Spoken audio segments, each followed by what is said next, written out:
Identidade feminina, Sueli Carneiro. A identidade feminina é hoje, antes de tudo, um projeto em construção. A identidade é, antes de tudo, resultado de um processo histórico-cultural.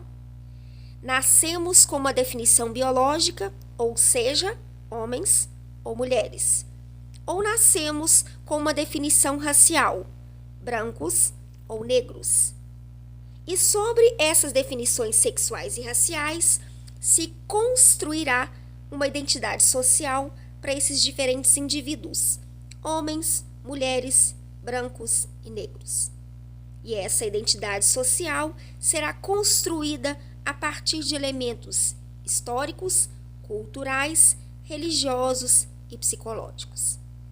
Isso tudo não seria problema se a diferença não fosse tida e vivida como inferioridade na cultura ocidental.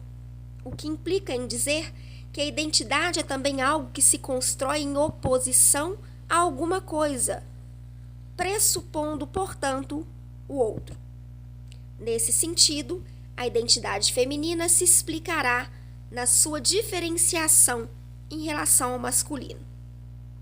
Portanto, seja uma visão biológica que define a mulher como inferior ao homem do ponto de vista da força física, seja numa visão religiosa que identifica a mulher como subproduto do homem, já que foi construída da costela de Adão, seja do ponto de vista cultural, que define um campo específico para a atividade feminina, e outro privilegiado para a atividade masculina. Todos esses argumentos, na maioria pseudocientíficos, prestam-se a construir uma identidade negativa para a mulher, e assim justificar os diversos níveis de subordinação e opressão a que as mulheres estão submetidas e promover nelas a aceitação de um papel subordinado socialmente. Os primeiros passos do movimento feminista no Brasil e no mundo expressaria a intensa revolta a esse processo de opressão e, como todo movimento de contestação, se constitui na recusa de todos os estereótipos tradicionais existentes sobre a mulher, contra o mito da fragilidade, contra o confinamento da mulher ao espaço doméstico, contra a limitação da mulher a mero agente reprodutor da espécie. E o rompimento com esses modelos nos situava mais próximas do modelo da masculinidade. A evolução do movimento de mulheres nos levou ao resgate dessa dimensão feminina irrecusável. Somos mulheres.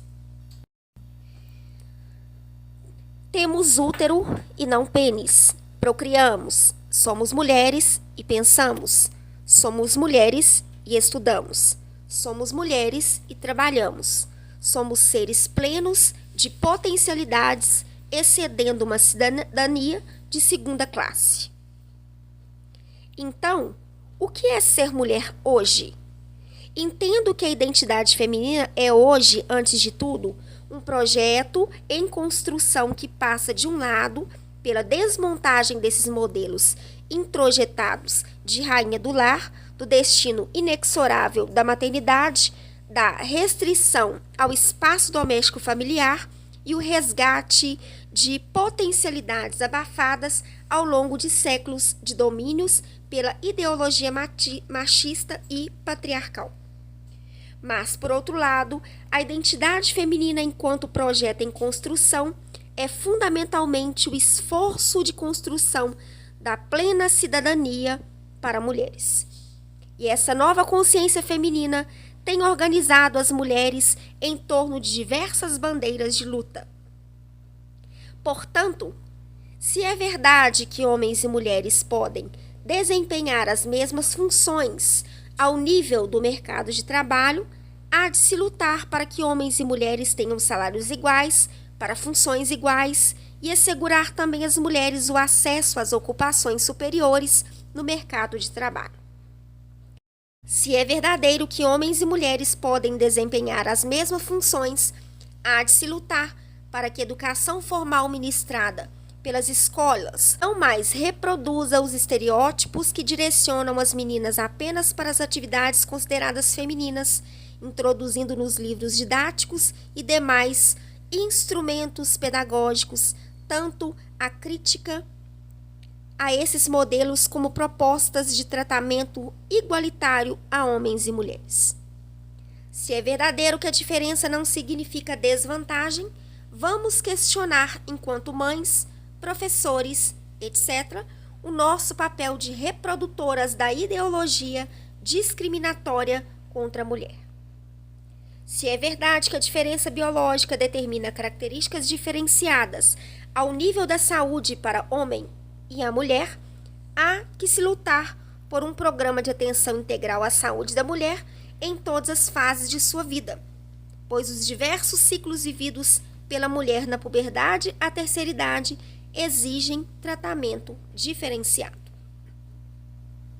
Se é verdadeiro que ter ou não ter filhos deve ser uma escolha da mulher e do casal, esse direito tem que ser conquistado, exigindo-se do Estado que ele ofereça à mulher os diversos métodos de contracepção com informação adequada sobre cada um deles e não se permita mais o descalabro das esterilizações massivas de mulheres, as cesarianas desnecessárias e os abortos clandestinos responsáveis pela morte de um número incomensurável de mulheres.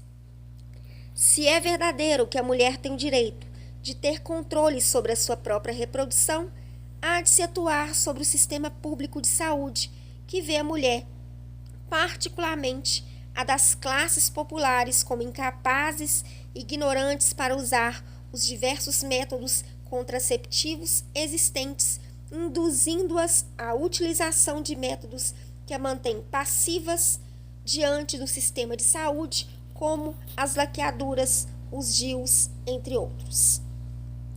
Se é verdadeiro que a subordinação da mulher ao homem tem permitido a estes o exercício da violência contra a mulher impunemente, há de que se lutar para que cada vez mais a violência doméstica, o espancamento, o estupro deixem de ser um problema de âmbito privado e se torne um problema social e cultural diante do qual a sociedade deva se posicionar e punir.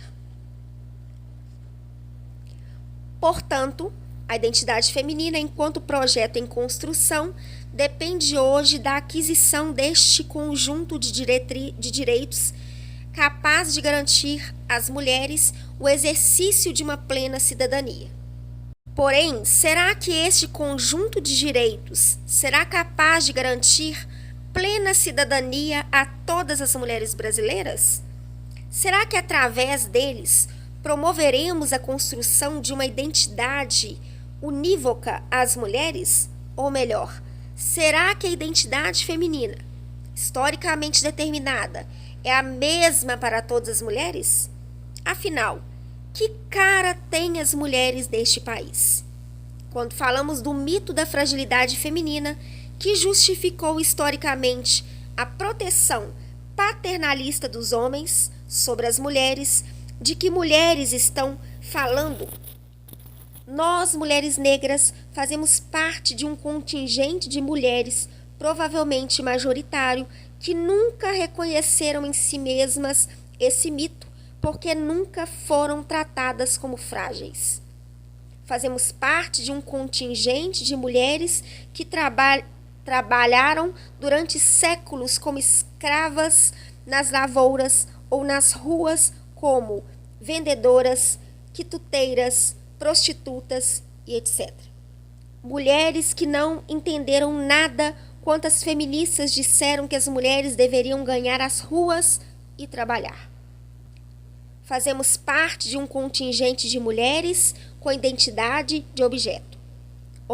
Ontem, a serviço de frágeis sinhazinhas e de senhores de engenho tarados.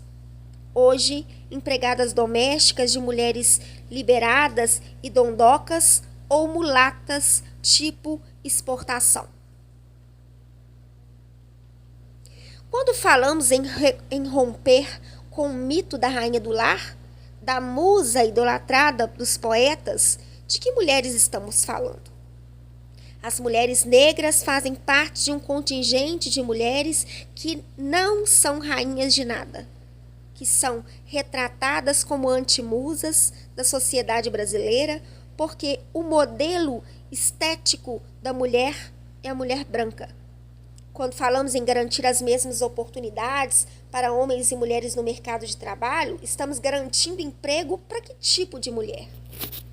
Fazemos parte de um contingente de mulheres para as quais os anúncios de empregos destinam a seguinte frase: exige-se boa aparência.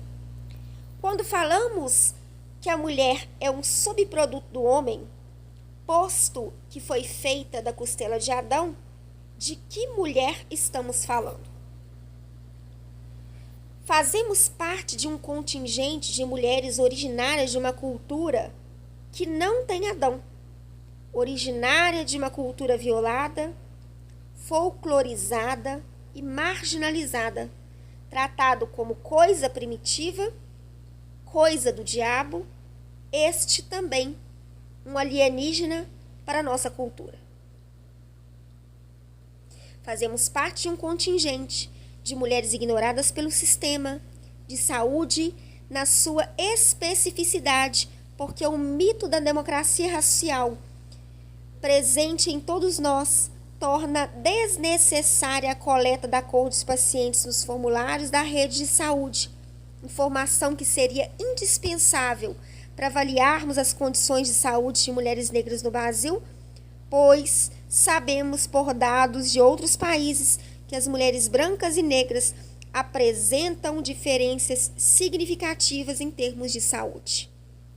Fazemos parte de um contingente populacional que foi objeto de atenção especial do ex-governador de São Paulo, Paulo Salim Maluf, cuja assessoria elaborou proposta de esterilização massiva das mulheres negras a partir do argumento de que o crescimento da população negra, se não fosse controlada no ano 2000, eles seriam maioria absoluta e poderiam disputar o controle do poder político no país.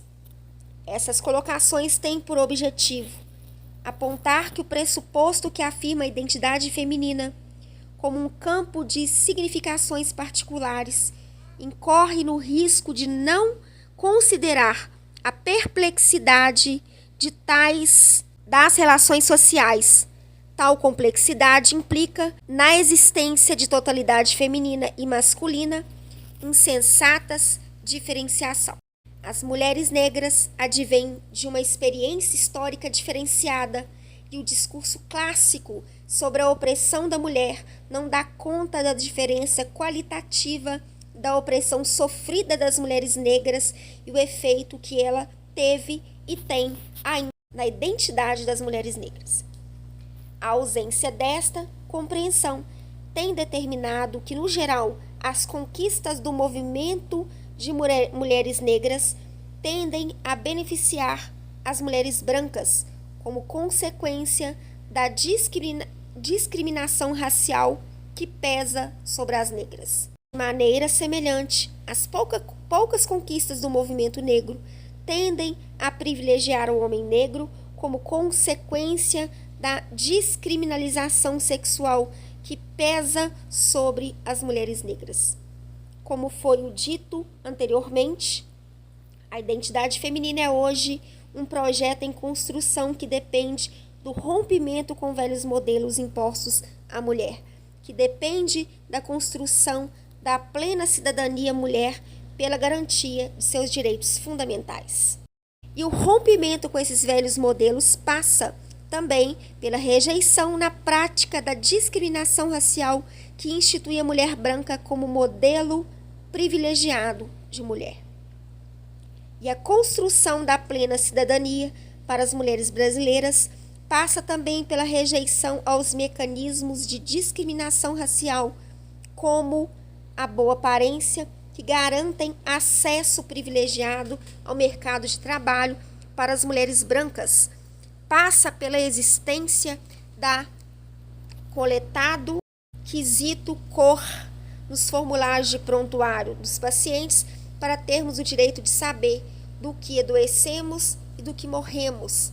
Passa pela exigência de que no censo se coletem sistematicamente o quesito cor, porque temos o direito de saber quanto somos e como vivemos. Passa pela luta pela aplicação do princípio constitucional que torna crime a prática da discriminação racial. Passa, enfim, pela luta por uma sociedade multicultural, plurirracial, onde a diferença seja tida e vivida como equivalência e não mais como inferioridade.